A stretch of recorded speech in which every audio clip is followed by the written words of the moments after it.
Hello everyone, and welcome along to the Sheep Ireland industry meeting. So thanks everyone for taking the time today to join us, and hopefully you get some good information from this. I'd like to start just by telling everyone, look, that we're recording this session, so for people that are unable to attend, they will be able to catch up at a later date through the Sheep Ireland website. Ideally, we'd like to be doing these sessions face to face, but for obvious reasons, that's not an option this year. So what we've decided to do is to try and keep this session relatively short, as we are aware everyone has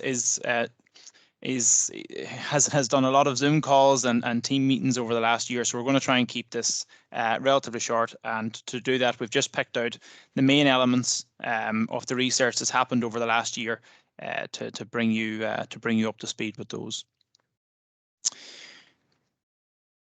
So first off, just do a little update on Lamb Plus. So the Lamb Plus membership grew by 15% last year, which was a really positive sign. This comes on the back, I suppose, of a few different things. One being, I think, a bit of an increased confidence in the industry there at the moment with the relatively good prices. The ongoing good work that's happening in the Sheep Ireland team to promote Lamb Plus and also to try and recruit those new breeders. And you know, I think there is a slight increase in the number of breeders that we do have out there as well, which is all combined helping to contribute to that increase. So that's something really positive, I think, for the industry to see.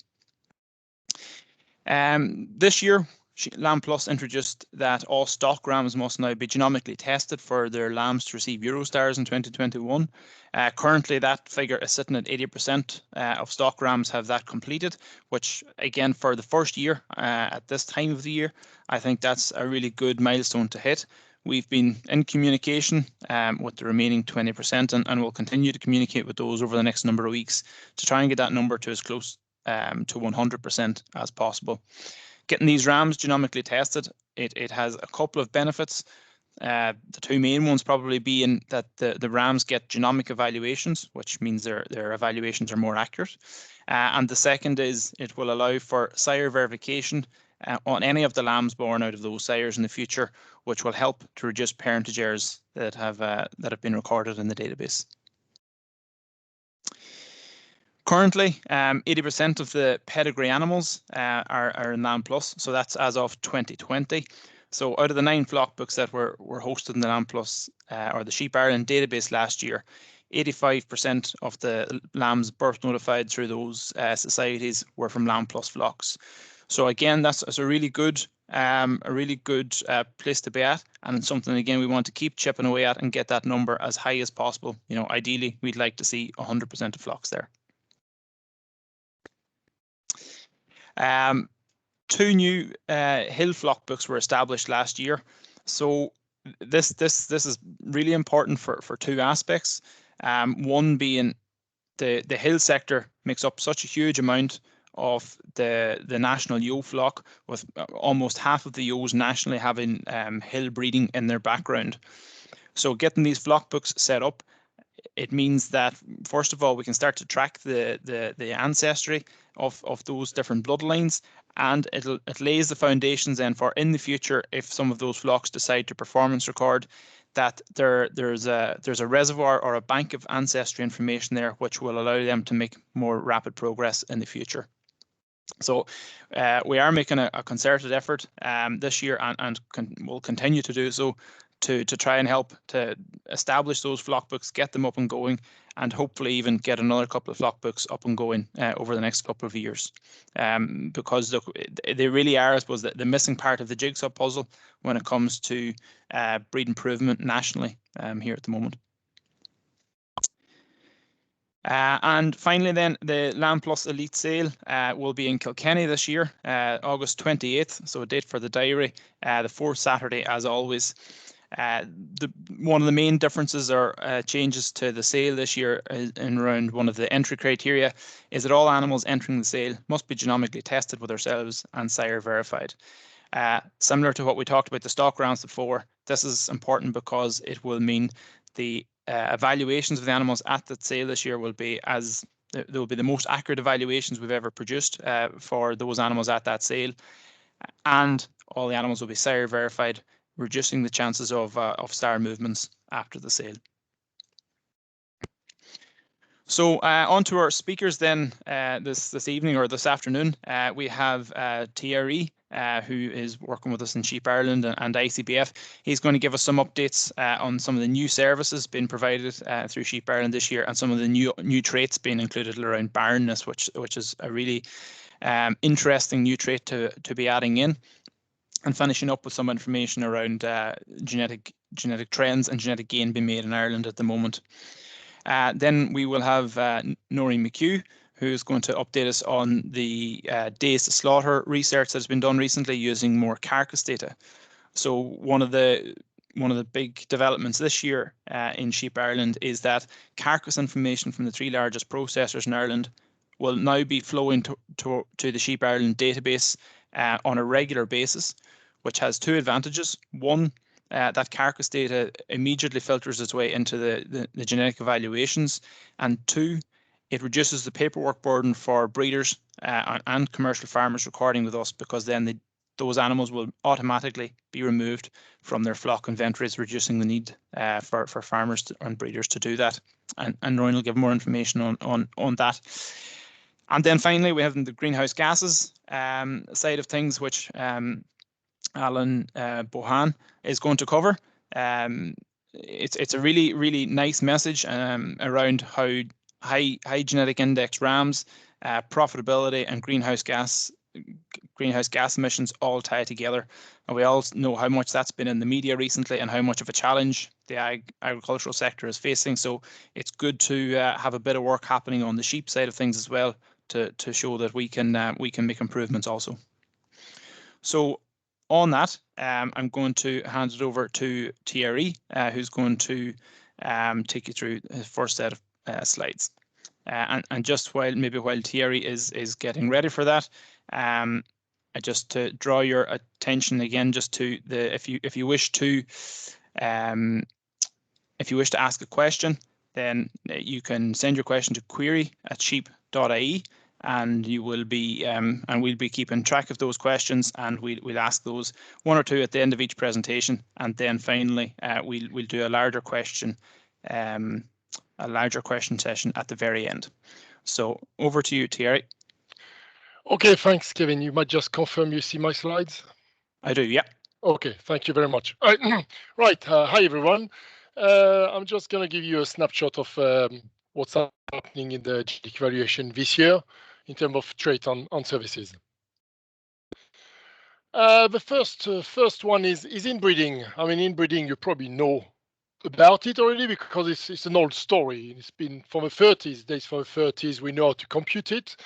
And we actually even know the effect of inbreeding, the unwanted effect on this, lower fertility, lower productivity, and you increase the frequency of defect as well. And that has been, there's lots of papers on that, studies in Ireland, Carcass done some on that.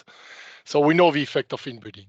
It's there's tools to manage inbreeding. It's something you have to manage, and you have to minimize. There's a recommendation globally to not to exceed 6.27% inbreeding stock. Notice that inbreeding is important in breeding stock. It's not so much important in lambs that go to slaughter. And at the flock book level, what's important is to manage the rate of inbreeding. See how the inbreeding increase with time or decrease with time. The new thing this year is that we have genomic inbreeding. So I'll just take you through the differences. Pedigree inbreeding, you know about it, is computed from the pedigree.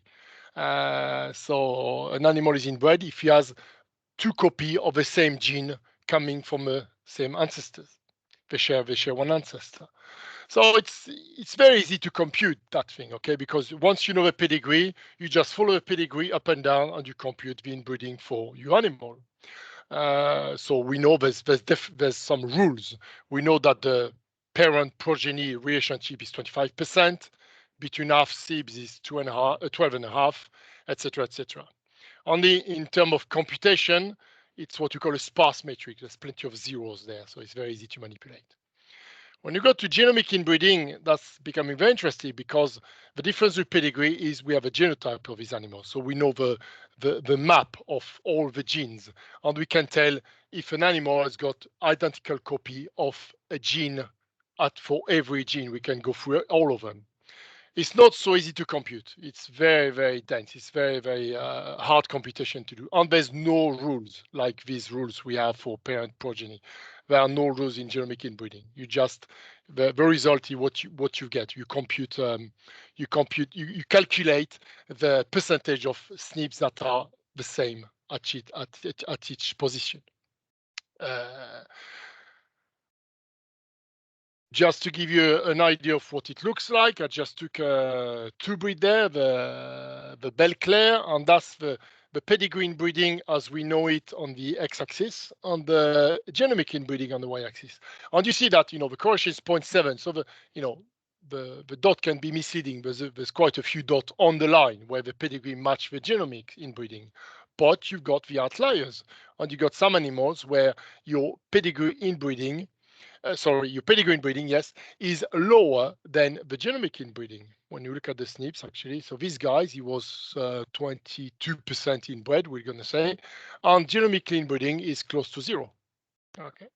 And at the opposite side, you got some animals that we think are 0% inbred given the pedigree. And genomically, when you look at the SNPs, they actually share quite a few SNPs in common. So they're becoming something like 30 or 40% inbred. So that's for the main breed where we have lots of pedigree, we will get a sort of a good enough correlation between the two.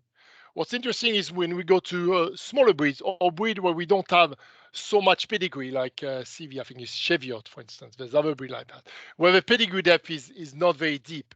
That's where genomic inbreeding, I think, has a very good value for these breeds, because if we look at the pedigree for this, how many animals we've got there? I've got 115 Cheviots in there. If I look at the pedigree inbreeding, they're all 0% inbred because the pedigree depth doesn't allow to tell more. Basically, once you go past one generation, two generations, you can't find any common ancestors between these animals. So you say they're 0. But when you look at the SNPs, it's a different story. You can tell that some are more closely related than others, some more inbred than others. So that's one of the nice power of genomic inbreeding, is you don't need the pedigree to compute inbreeding.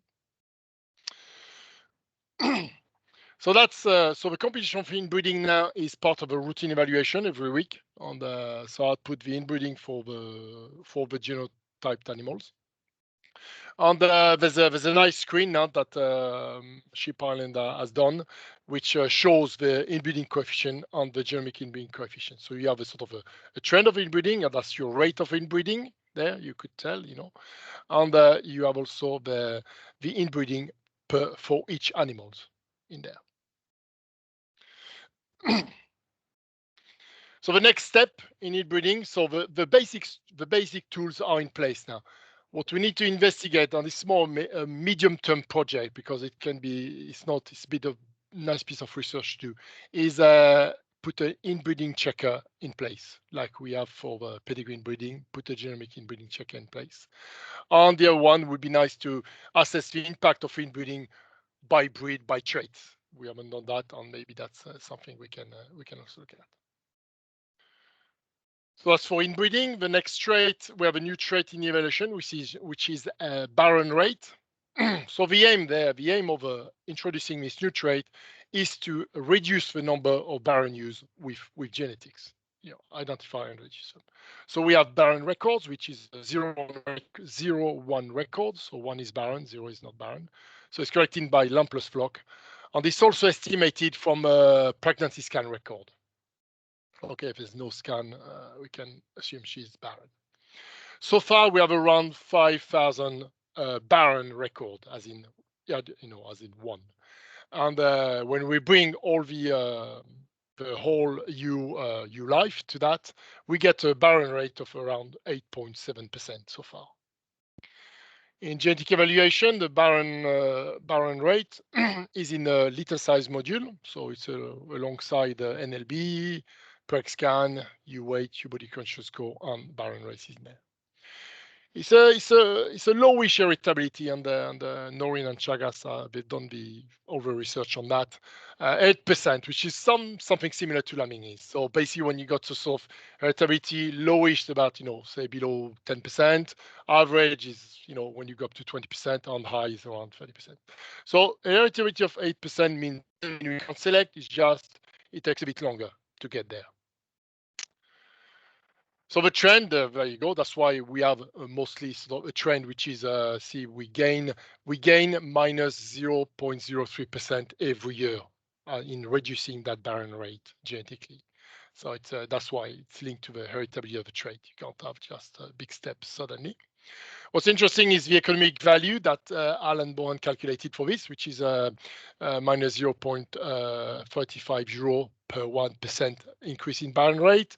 And on that, to give you a figure, at a flock level, roughly, it's around something like the cost is 120, 130 euros per extra barren you kept in the flock.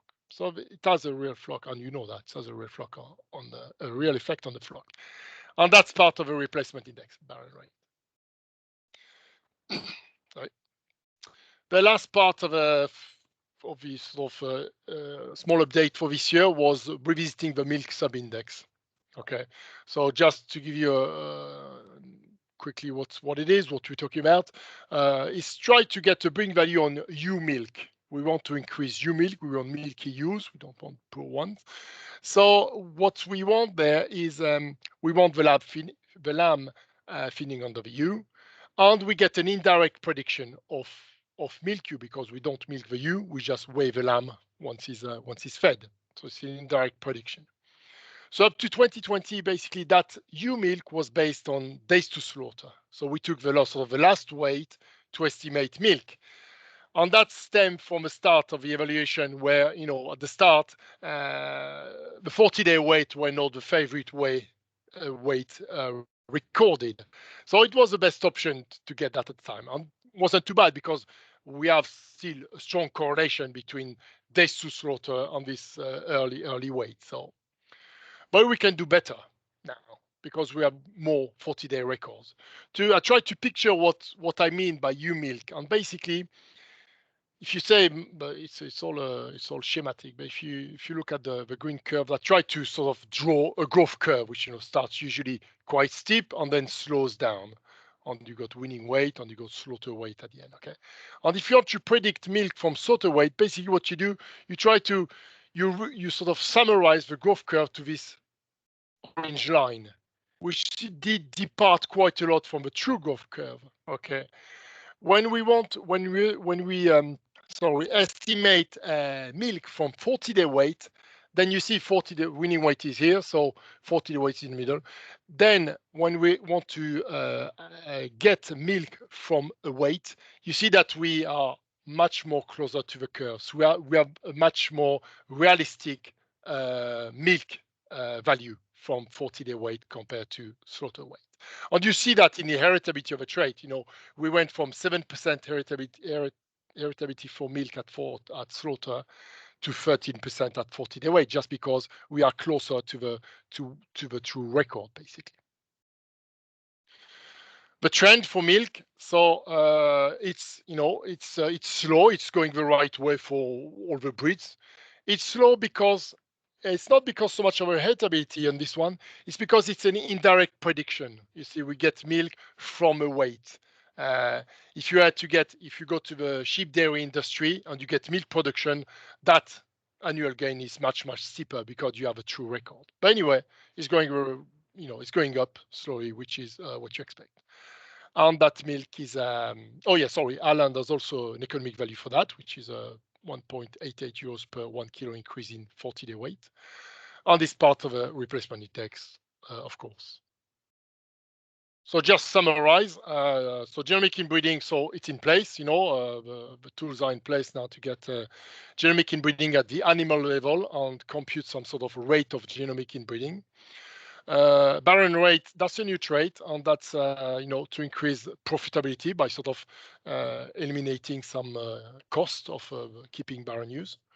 And the ewe milk needed revisiting, and we've done that.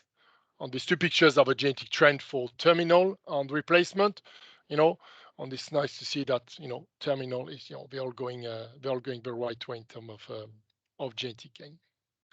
I think that's all I have. Yes. Okay. So thanks very much. Thank you, Kevin. Thanks, Thierry. Really some interesting stuff there. Just maybe one question for you before we move on to Noirin. Sure. In relation to the barrenness, the question was, did you use ewe lambs in the study as well? And did you adjust for age when working out the barren rates and trends? Yes, that's a very good question, because we had to study that. I mean, Noirin had to study that. The difference between barrenness for ewe lamb or for mature ewe. So yeah, we've tested that. So far, we don't see a difference, but that could be because the records are not there yet.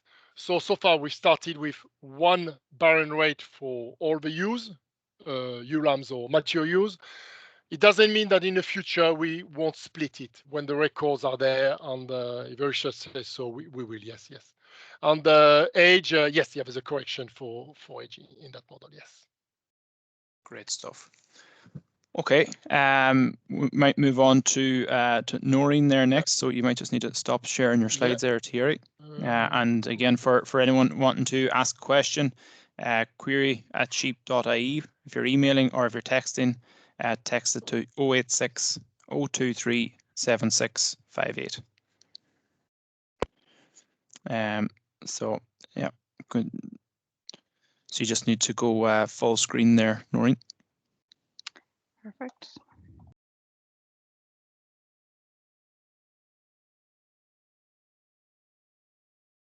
Okay, everyone. It's just in the presentation mode now. Yeah, sorry, 2 seconds.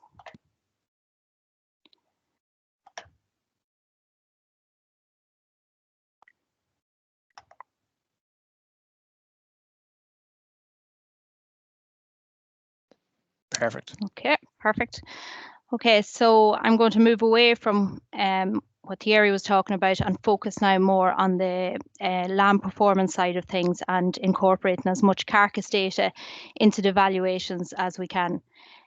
So just to start off with, obviously we know lamb performance is very important on the ground, both in terms of growth and carcass. And I suppose this is reflected in both our indexes. When we look at the replacement index, we see that production or lamb performance accounts for 42% of the emphasis, or 42% of that Eurostar value. And similarly in the terminal index, the production accounts for 62%.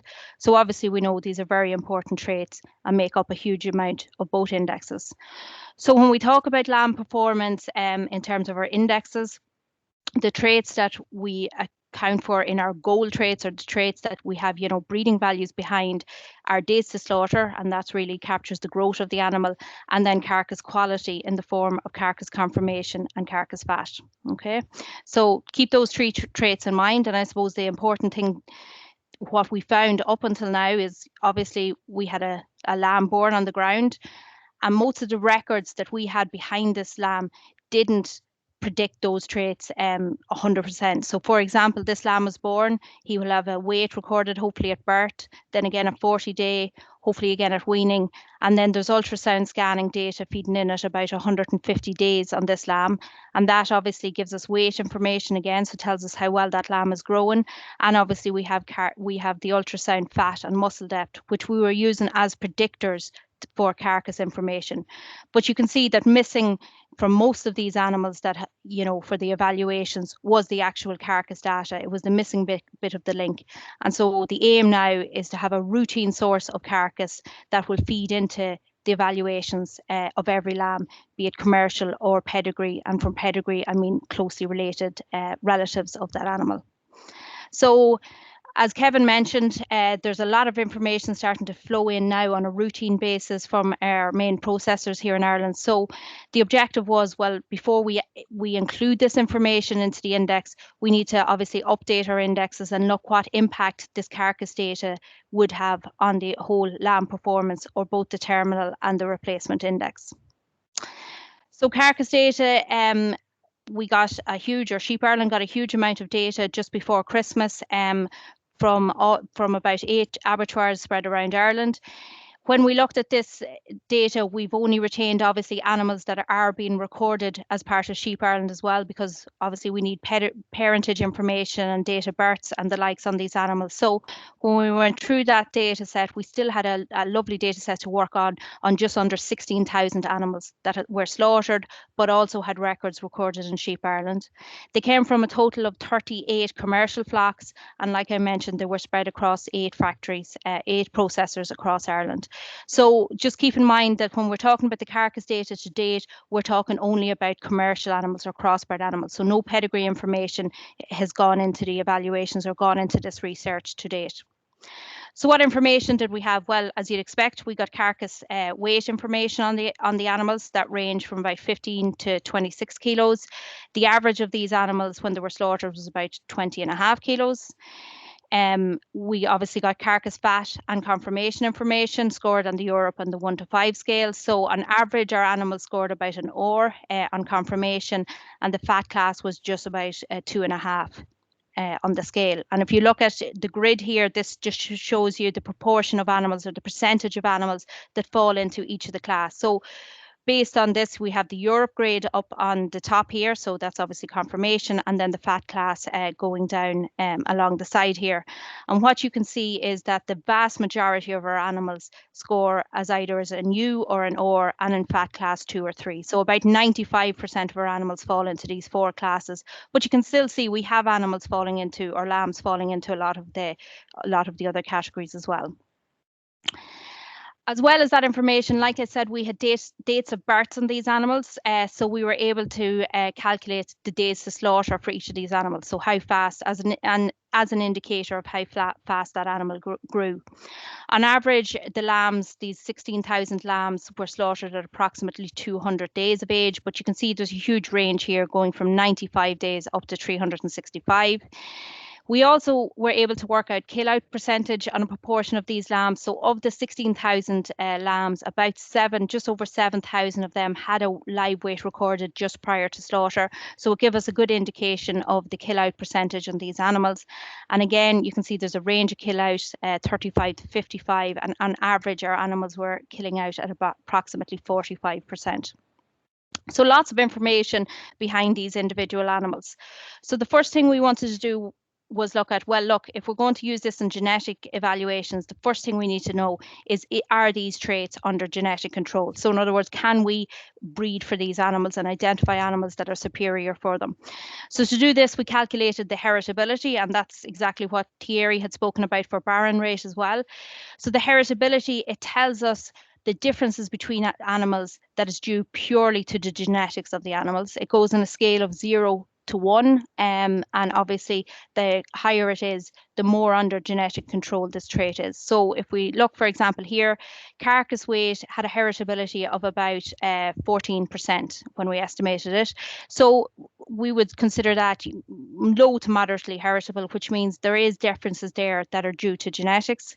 You can see carcass conformation was slightly higher heritability, and then we went down to carcass fat at a heritability of 9%. But overall, what we're seeing from all our carcass traits is that, yeah, they're definitely heritable. They are controlled to a certain extent by genetics. So therefore, we should include these in the index and start to breed animals with superior carcass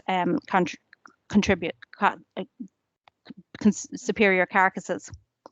The next bit we looked at is what is the relationship between carcass and lamb performance traits. So if you go back to that picture I showed you at the start with the lamb, we knew that a lot of the animals that go through the Sheep Ireland system, be they pedigree animals, they have live weight recorded on them, but not necessarily carcass data recorded on the animal itself. So we wanted to look at, well, what's the relationship between the live weights that we recorded on that lamb and the carcass performance of closely related relatives to that lamb. So this graph here just illustrates what the actual relationship, what we call the correlation between these traits. And what you can see here is that I've a color scale on here going from strong down to weak and strong again. And our relationship can either be positive or negative. So just to bring you through this in detail, let's take an example where lambs are recorded at birth. We wanted to see, well, what's the relationship between the birth weight of the animal and the actual carcass weight. So that the carcass weight is shown here in the blue. And what we can see here is there's a pretty weak relationship between birth weight and carcass weight, which basically tells us when we record the weight of a lamb at birth, it's not telling us a whole pile of the final carcass weight of that animal. And as you'd expect. 40 days the same. We see here the blue line again. It's showing that again a weak relationship between 40-day weight and carcass weight. But when we get to weaning and scanning, you see that the relationship has got much stronger now between carcass weight and weaning and scanning information. So that shows us that a pedigree lamb that we have weaning weight and scanning weight on, well, it's telling us a lot about what the final carcass weight of that animal would be if it were slaughtered.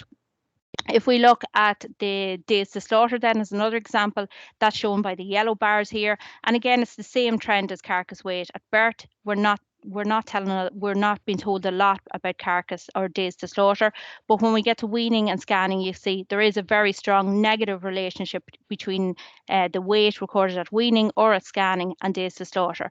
And again, that makes sense, a negative relationship. What it's saying to us is the heavier the lamb is at weaning or at scanning, the fewer days it will take to reach slaughter for that animal. So again, it's showing us that there's a good relationship there when we have weaning and scanning on the actual days to slaughter if that animal was to be slaughtered. And again, carcass conformation and carcass fat are shown in the purple and the grey line here. And overall, you can see all the weight traits, there's a pretty weak to moderate relationship between them and carcass conformation and fat. So they're not telling us a whole lot about the ultimate carcass quality. However, when we look at the results from the ultrasound scanning, so the scan muscle and carcass conformation, we see that there's a very strong relationship again of about 0.7, and similarly for fat, be it recorded at ultrasound or at carcass, the relationship is very strong as well. So again, it's shown us that even though a pedigree animal may not have the carcass information, if we have information on these closely recorded traits, such as ultrasound or weaning weight and scanning weight, it's telling us a lot about how that animal would actually slaughter, both in terms of its weight and also the carcass quality of the animal. So again, all that information is showing us that, yeah, definitely carcass data is under genetic control. It's strongly related to the traits that we're already recording, so it is something that should be included in the indexes. So what would the actual impact be of including these in the indexes? So these are a series of bubble charts to show what would happen if we included this carcass information in now. If you look here, we'll focus on the replacement stars for the time being. Each of these bubbles here represent the star rating of the animal. So it goes from obviously 1 to 5. The current star ratings of the animals are shown here on the bottom axis, and then on the top axis here you can show this would be the star rating of the animal if the new carcass information was recorded. So for example, let's talk about this bubble up here at the top. You see that there's 471 animals in this bubble. These are all active rams, and what it's saying is these animals are a 5-star within the current evaluations, and they would remain 5 stars with these changes based on carcass. And I should also add the changes in here also incorporate what Thierry was talking about, in that it includes barren rate and the adjustment to milk yield as well. So you can see that there's a large number of animals on the diagonal of this axis, which showing that these animals stay within the star rating that they were currently, and if these changes are made. Overall, you can see that there is a proportion of rams that will lose a star or 2. So for example, here we have 165 rams that are currently a 4-star, and they will end up at 3-star within these new changes. But overall, about 20 to 25% of the rams will lose a star, but the vast majority, so about 75% of the rams will either stay as they are or increase Similarly, we're seeing a similar trend if we look then at the terminal stars of the animals. Again, about 25% of the animals will potentially lose 1 star or more, but the vast majority of rams, these changes won't have a large impact or will have a positive impact on the star ratings. So that's the impact on individual animals. But what we also want to look at is what are we doing in terms of breeding for these animals? So what will it do in terms of the weight traits and the carcass quality? Will we actually improve it going forward in our population? So what I've done here is looked at the actual impact of these changes in terms of increasing weight or increasing the carcass characteristics of the animal. So here in the blue is represented as the gains we're making at the minute in terms of the scan weight, the weaning weight, 40-day weight, birth weight, and also carcass fat and conformation. You can see the orange line would be with these new changes. So that's adding in all the carcass information into the evaluation. You can see I've only picked out some of the traits in the terminal index. I focused here only on the lambing performance or the lamb performance or the production end of the terminal index, because that's what carcass will impact. It won't impact the actual lambing part of the terminal index. What I want to show really here is that by adding in this carcass information, we aren't really reducing the rate we're making or the gains we're making in terms of weight, but we are starting to increase carcass fat slightly and also carcass conformation. So we're making our animals superior quality in terms of the carcass. And the big impact that these changes will have in terms of the terminal index is on days to slaughter. We will have animals that will finish at an earlier age and much faster than the rate that we are currently going, where we are only using live weight and not incorporating carcass information into our indexes. Similarly, on the replacement index, this is a similar graph just to show what will happen with these changes. What are we doing in terms of for the industry in terms of increasing lamb performance? And again, what you can see is that we are pretty much holding weight constant, similar to what we already have. It's not very obvious here, but again, the carcass fat and conformation will increase slightly in our population, and again, days to slaughter will decrease. So again, it's meaning that we will get lambs finished at a younger age and also with superior carcass attributes. So just to conclude then, you can see that there's large amounts of carcass data can now be included in the index. I've talked about this 16,000 that we've done the analysis on, but as Kevin mentioned, this information is starting to flow in routinely now to the Sheep Ireland database so that it can be updated on regular intervals, and all that information will flow in. What will it do to our indexes? Well, it means more accurate evaluations, because now we're looking right down at the carcass level rather than just focusing on growth now.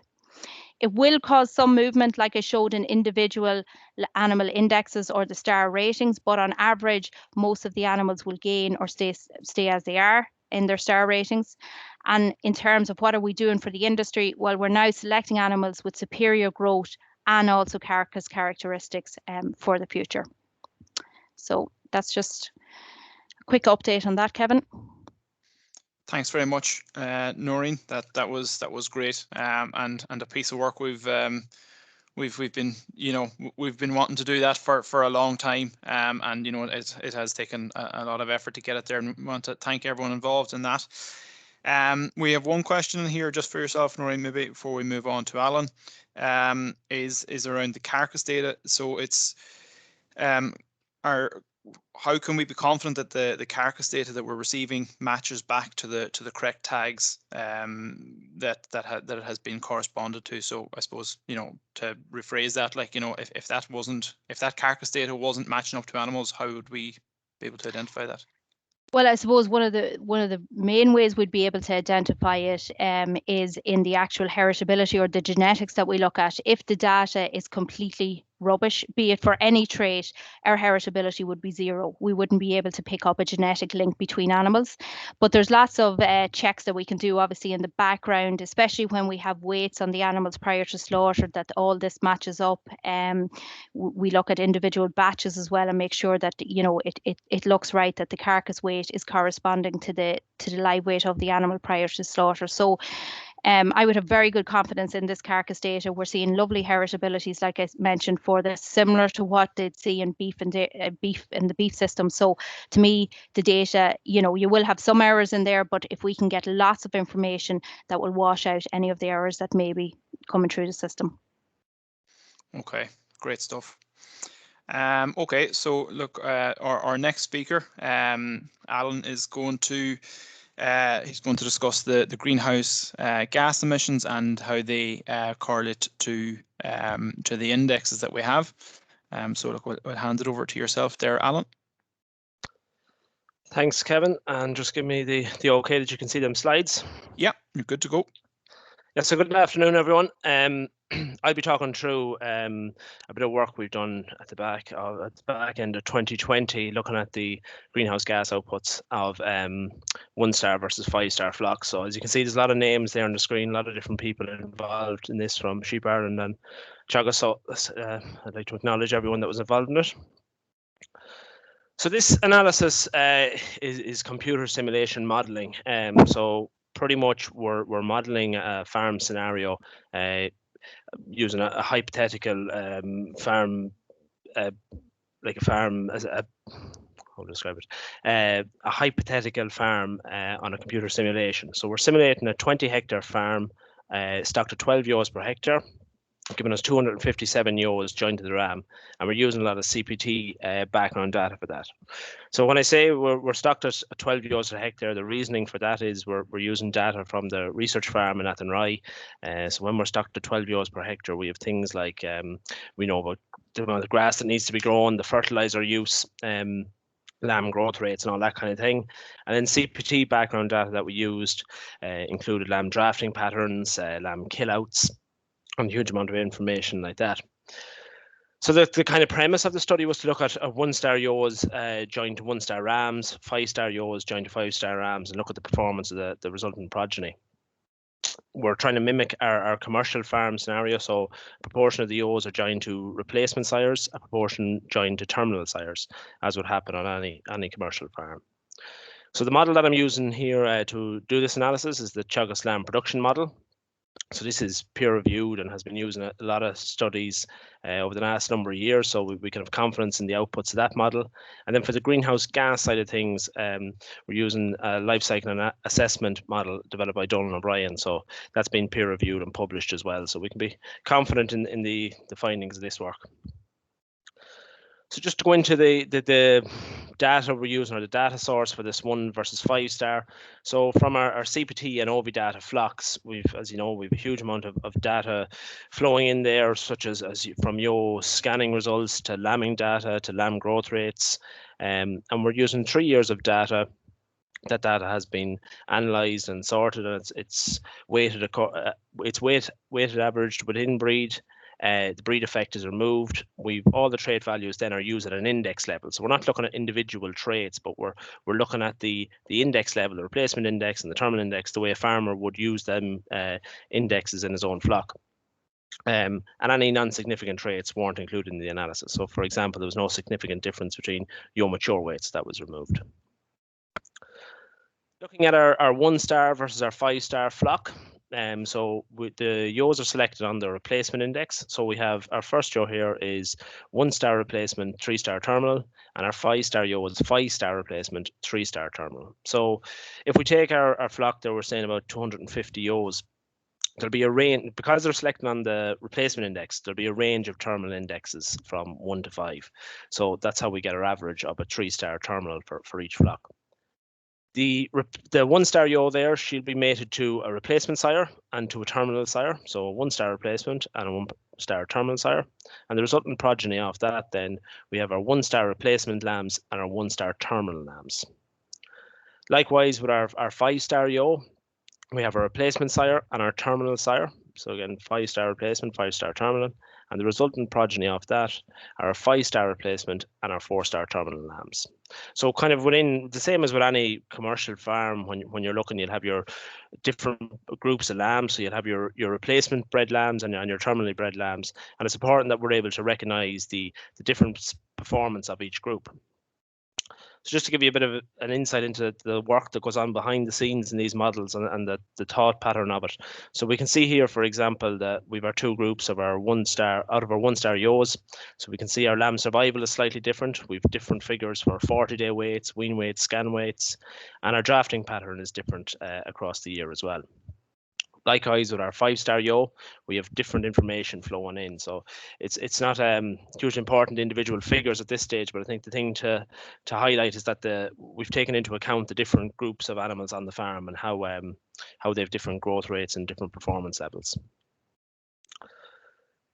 These two different bunches of lambs then are grouped together. So we have our overall flock. Our 1-star flock is 257 ewes to the ram, 20 hectares, winning 1.6 lambs, and an average days to slaughter of 200 days. 5-star flock then, same number of ewes, same farm size, winning 1.74 lambs and a days to slaughter of 198 days. So an improved days to slaughter there. And that's where we're looking at the difference in their different groups of lambs, and they seem only small differences, but they all combine to make a significant difference. So looking at the physical outputs of it then, there's a lot of figures going on here as well, so I'll focus in on some of the key figures here. We look at our scanning rate, so we can see we have a higher scanning rate in our 5-star ewes. We've more lambs being born for each ewe lambing. Our lamb survival is higher. We have a greater number of lambs weaned per ewe joined, and we've increased lamb performance and lamb weights at 40 days at a wean weight and at our 100-day or scan weight, or 150-day weight, which is our scan weight. So again, not huge differences here when we look at the individual animals, but when we group that up to the whole flock size, we can see the lamb drafting pattern here across the summer months. So our 5-star flock is represented here in red. And you can see at each time point, at each month, we can see that they have more lambs or a greater proportion of their lambs drafted for slaughter. Obviously, the earlier lambs are getting drafted for slaughter. There's less cost in the system. They're getting a slightly higher lamb price. And we have less lambs left at the tail end of the year from October onwards, where you're looking at supplementing lambs with concentrates and potentially housing lambs. So there's an increased cost there at that stage. To kind of summarize the physical differences of the two scenarios modeled, we can see we have an extra 36 lambs sold. All the lambs are getting to slaughter on average 8 days earlier. We've more lambs slaughtered per ewe joined, more carcass sold, and a slightly higher value for that carcass. So most importantly, what's the bottom line? What's the economic benefit of it? So I'm not going to bring you through this profit and loss slide because it's going to be boring, but I'll pull out the main figures. And when we look here at lamb sales, we've just over 3,700 in increased lamb sales. So that's from our 36 extra lambs. They're all worth a little bit more as well. The increased cost then to rear them lambs, we've only 636 in increased farm costs. So although we have extra lambs that we're growing and fattening, we're getting them lambs away earlier, as I mentioned, 8 days earlier on average. So our cost of production doesn't increase that much at all. Our overall farm net profit then increased by just over €3,000. To break that down then to per ewe and per hectare basis, a 1-star flock has a net profit of €439 per hectare, or €34 per ewe. And our 5-star flock has a net profit of €593 per hectare, or €46 per ewe. So we can see that our 5-star flock is outperforming our 1-star flock. It's more productive and more profitable. But as mentioned earlier by Kevin, and we can see it every day in the media now, that what's the effect on the environment, or is this going to have a big environmental effect? So we use life cycle assessment here to look at the carbon equivalent output of the flock. So this takes into account everything from the fertilizer used in the flock to the concentrates fed to the actual methane output from each animal, right down to diesel use and electricity on the farm. So our 1-star flock was producing 9.35 tons of carbon equivalent per hectare versus 9.32 tons of carbon equivalent per hectare. So not much of a difference there between the two systems. But when we think back to the additional lambs that we're able to produce from our 5-star flock, so we have an extra 36 lambs there. And it kind of comes back to that idea of producing more from less. So we've pretty much the same carbon output, but we're getting more produce for it. We break it down even further, down to our kilo of carcass. So when we're eating our lamb chop or our lamb roast, what sort of level of guilt do we need to feel for the environmental impact? So our 1-star flock has a carbon output of 22.1 kilos per kilo of carcass versus 21 kilos of carbon output per kilo of carcass. So when we look at that a bit further, we're talking about a 5% reduction in CO2 output per kilo of carcass, and that's a really significant drop when you're looking at the same animals in the same system, just with higher genetic merit and higher productivity. And when we look at all the information out there in the media at the minute talking about a 5 or 10% reduction in carbon output, it quite clearly shows here that the higher genetic merit animals can really help us on our way to that. Then we've said we've improved profitability, and we can also have improved environment. But I pose the question, can we have our cake and eat it? And the simple answer is yes. That choosing high Eurostar animals, it increases profit and it reduces the carbon output per kilo of carcass as well for the flock. So it's the ultimate win-win. And going forward in the years ahead, when we're aiming our breeding programs, we need to be aware of that it can increase profit for the farmer, and it can also be environmentally sustainable as well. So just kind of to visualize this a bit further, I've put up here the net profit of the 1-star flock and the 5-star flock. So we can see the 1-star flock at €8,782 net profit versus €11,860 net profit. So we can see the profit is there for the farmer. And then when we look at the carbon output per €1,000 net profit, so for every €1,000 of net profit in the 1-star flock, we've 21 tons of carbon versus 16.14 tons of carbon in our 5-star flock. So we are getting, as our profitability increases in the flock, our carbon per net profit is dropping all the time. And that's equivalent to a 23% drop in carbon per €1,000 net profit.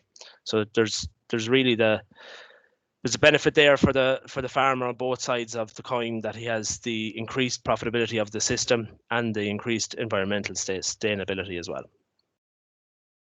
So the next thing then is kind of look at future work and where this project goes next. So this work we only started at the back end of 2020, and we're kind of working with the data set we have, and there's lots of areas to improve. And one thing I really want to focus on is that figure we're talking about, 20 or 21 kilos of carbon per kilo of carcass. It seems it's sitting probably a bit high at the minute, and there's lots of areas where that can be brought down and can be improved on. So the first point is, I mentioned about this scenario being stocked at 12 euros per hectare.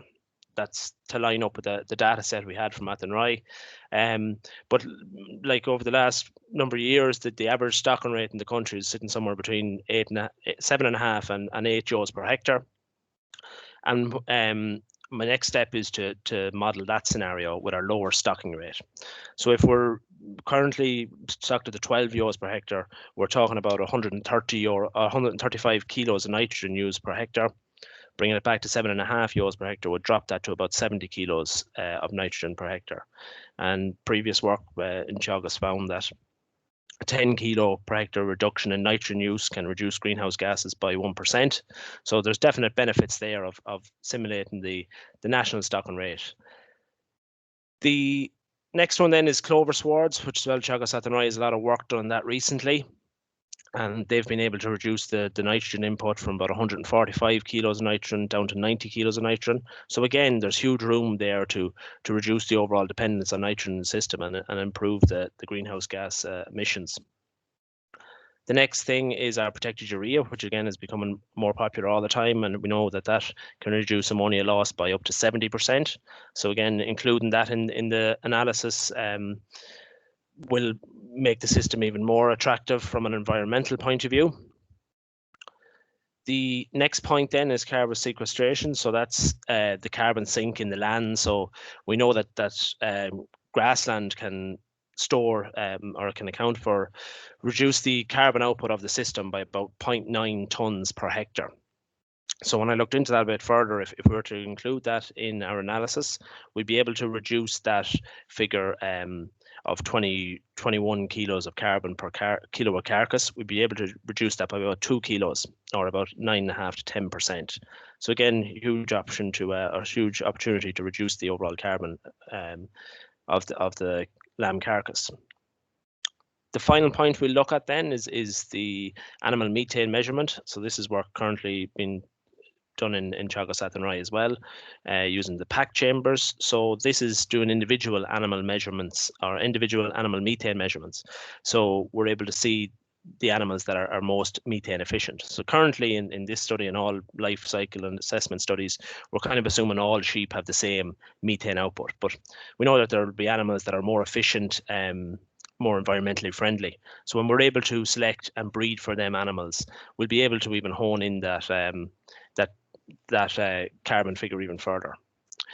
And so I've talked about the carbon output of a kilo of carcass, and I'm listing 5 points here where we can improve that and reduce it. And I think it's hugely important that we're aware of that scope and that we do reduce the figure that we put out there to show that lamb produced in a grass-based system in Ireland is extremely environmentally sustainable, and that we push the sustainability of it as a protein source.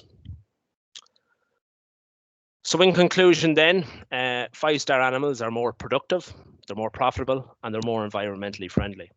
And I'll leave you with this thought that we all know the old saying that an ounce of breeding is worth a ton of feeding. And I'm hoping that maybe this time next year, you might be all saying that an ounce of breeding is worth a ton of carbon. And if you've any questions, as mentioned earlier, you can send them into query@sheep.ie, or you can text them into the number on screen. Thank you very much. Great stuff. Very informative there, Alan. So look, I might give you a bit of a break just before we put some questions to you. I might get yourself there, Thierry, for a couple of questions. One of them from Anne Murphy asking around barn rates. So how are we confident we can capture barn rates if ewes are culled for barrenness? Yeah, can you hear me? Yes. Yes, yeah. We can hear you. Yes, There's there is an element of you being culled for barrenness, but there's still a good chunk of data we can get from you being actually barren record. Yeah, so I'd say we can capture that. Yeah. Very good. Another one for yourself, Thierry, from Stephen Johnson is the milk figure negatively impacted by prolifercy figures? For example, triplets tend to have lower milk figures. Yeah. Well, it's that's accounted for in the model. We correct for what do you call it? The birth rank, as if the animal is a single, is a twin, or is a triplet. So that should be the correction should be there, and it's across all the weight traits. It's not just for milks, for all the traits we correct for that. Yeah. Very good. One for yourself, Noirin. Why were we not using carcass data up until now? I suppose getting the amount of carcass data we had before now, or Sheep Ireland had before now, was very small. So the first bit of information we needed to do was that genetic bit of information that I talked about, the heritability and the genetic correlations or the genetic relationships. Without that information, without that done, carcass wasn't adding much to the evaluation. So until we got a big tranche of data, it just wasn't possible to do it. Yeah, and I might just add to that as well. I think the big one from our point of view as well was the introduction of EID on the slaughter lambs. So it meant that all the lambs were getting EID read on the line, as opposed to being read by a person and having the possibility of human error in there. So that was also a significant factor from our point of view as well. So a question then for Alan. Is there plans to have a greenhouse gas index? Yeah, so I suppose down the line when we get all this data in from the pack chambers and the work being conducted by Fiona McGovern and Athenry, if we get enough data in for it and look at the heritabilities of it, potentially down the line it'd be included in the index. Probably a little bit far off at this stage. It's not this year or next year, but yeah, we know we're definitely working on it. Yeah, it's something that's probably it's in the long-term pipeline. It's probably one of those things that's almost inevitable, but there's a bit of a way to go yet. Excellent, thank you. A question from Aubrey. What is the reason behind the lower? This for Alan, I should say. What is the reasoning behind the lower concentrate demand for the 5-star flock? Is that driven by lower days to slaughter, even though there's more lambs produced? Yes, it's the lower days to slaughter, but it's as well the tail end lambs from October onwards. They're getting supplemented with concentrates. So the bulk of the 5-star lambs aren't getting concentrates at all. They're gone before concentrate is fed to the lambs. So. Yes. Okay. Very good. And another one for yourself, Alan, on the 5 versus 1-star comparison from Mark Crow. Was a 5 versus 1-star comparison run as 2 separate flocks on 2 different lamb blocks? And if so, how did you control for environmental and management effects?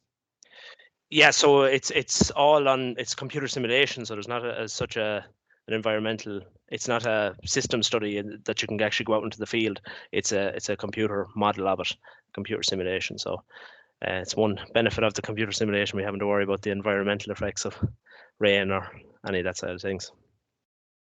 Excellent. Okay, look, folks, we're just coming up to, or we're just past the hour mark there now. So I'm conscious we don't want to keep any of you too long. Part of the benefit of this, I suppose, is being able to do this lunchtime session. Is I know some of you will be working full time and hopefully was able to tune in for the hour. So conscious to let those people get back to work. So thanks everyone for taking the time to tune in today. If any more questions come in, or if we haven't been able to answer any questions, we'll do our best to get back to you there in the next day or so, and I say we'll make the recording available on the website as well over the next day or so as well. Finally, I'd like to thank our 3 speakers there this afternoon, Noirin, Thierry, and Alan, and for all the work they've put into that over the last couple of months, and plans for 2022 are already underway, which is great. So with that, thanks very much, everyone, and we'll talk to you all again soon. Bye now. Thank you.